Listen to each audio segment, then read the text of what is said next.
पागल है क्या तू बंधु? इतना सब कुछ करने के पहले तूने हमारे बारे में कुछ नहीं सोचा क्या बेटा?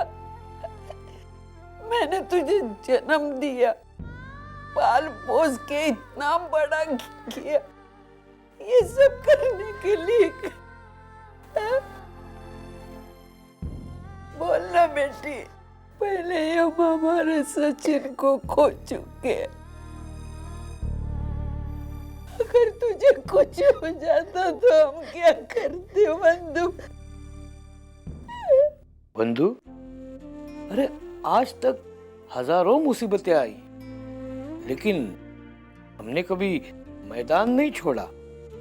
फिर आज तूने ऐसा क्यों किया? मैं बहुत डर गई थी बाबा। मैं अपनी बदनामी के डर से बहुत ज्यादा घबरा गई थी। अरे पागल है तू बंधु, हम सब हैं ना तेरे साथ।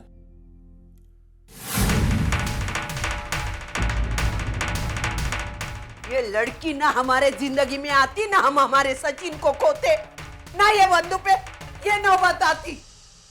बस कर। जब भी कुछ गलत होता है तो उसकी जिम्मेदार अर्चना को ठहराते।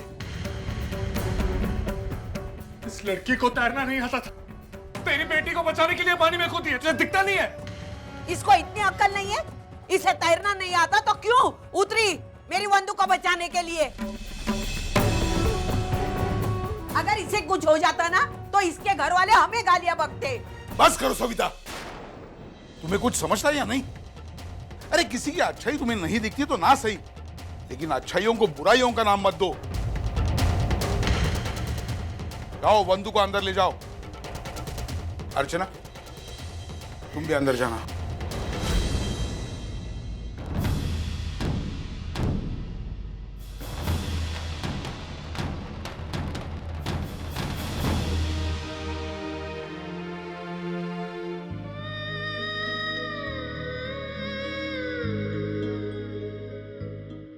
थाना बेटा, तुम भी जाकर आराम करो। जो भी हो रहा ना काका, सब मेरी वजह से हो रहा। ना मैं बंधु को जाने के लिए बोलता और ना ये सब कुछ होता।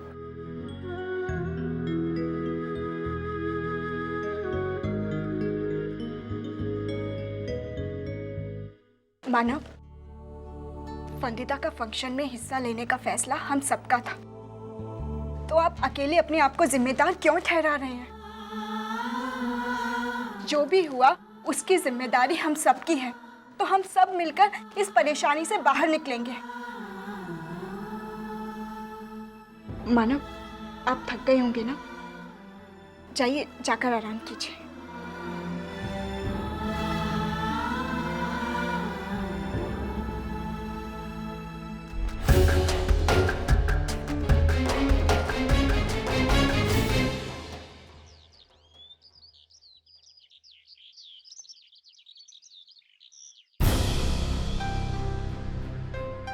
बाबा।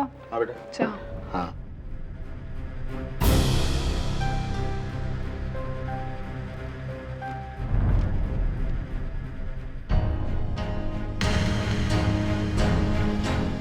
ठाणे येथे वंदिता देशमुख नावाच्या मुलीने केला आत्महत्येचा प्रयत्न। बाबा, ये देखिए पेपर में क्या है? क्या हुआ है वर्षा? बाबा, कल रात को वंदिता ने आत्महत्या करने की कोशिश की।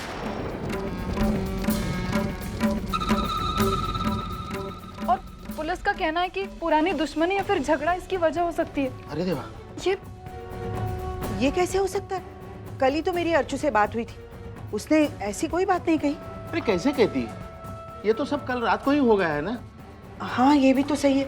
पता नहीं उस घर को किसकी नजर लगी है, हमेशा कुछ ना कुछ हो ही रहा है। एक हादसे से संभलते नहीं और दूसरा हादसा हो जाता है।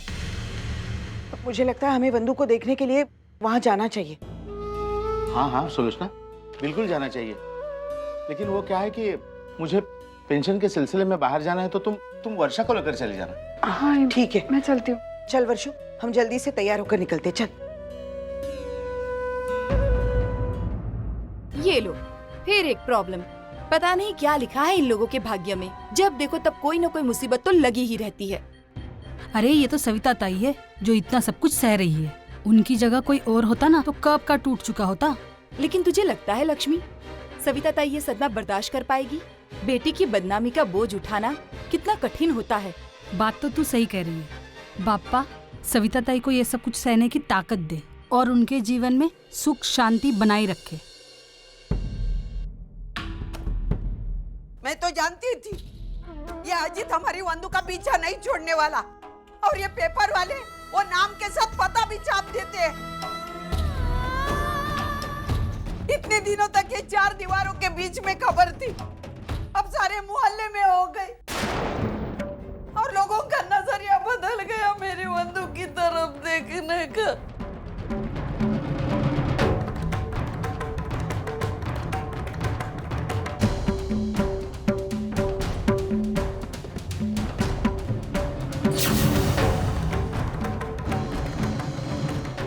आई वही रुक जा।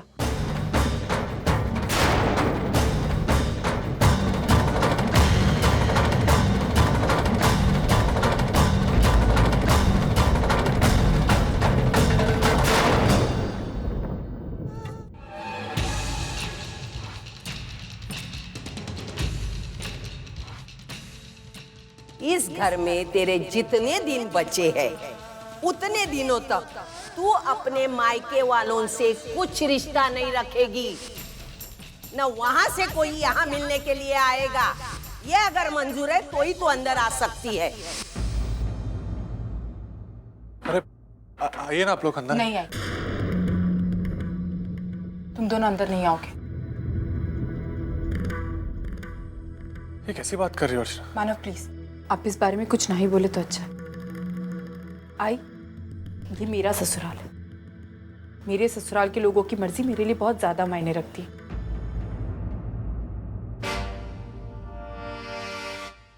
वर्षा की सगाई में तूने इन सबको घर से बाहर निकाल दिया तो वो तेरी मजबूरी थी, और आज मैं तुझे इस चौखट के बाहर जाने के लिए बोल रही हूँ, ये मेरी मजबूरी। लेकिन अर्चू, आई, अजीत की खातिर तूने इन सबको घर से बाहर निकाल दिया था। आज उसी अजीत की वजह से मेरे घर वाले पता नहीं क्या क्या भुगत रहे। न चाहते हुए भी तूने अजीत के साथ रिश्ता निभाया आई, और मुझे नहीं लगता तुझे ऐसे हालात में यहाँ आना चाहिए, इसलिए तू वापस चली जा। अर्चना, जो हुआ सो हुआ, अब इस बात को लेकर नहीं बाबा, मैं अपने शब्दों से बंधी हुई हूँ।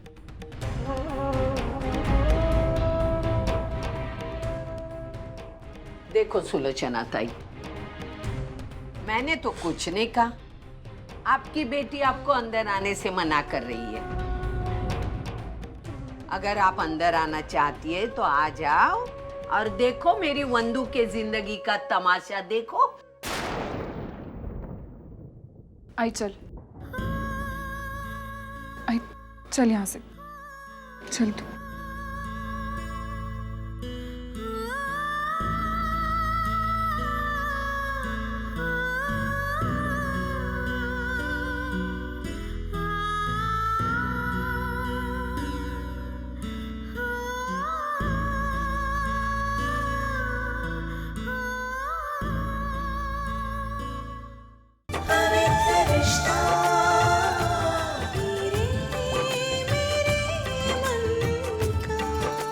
जी टीवी आज लिखेंगे कल।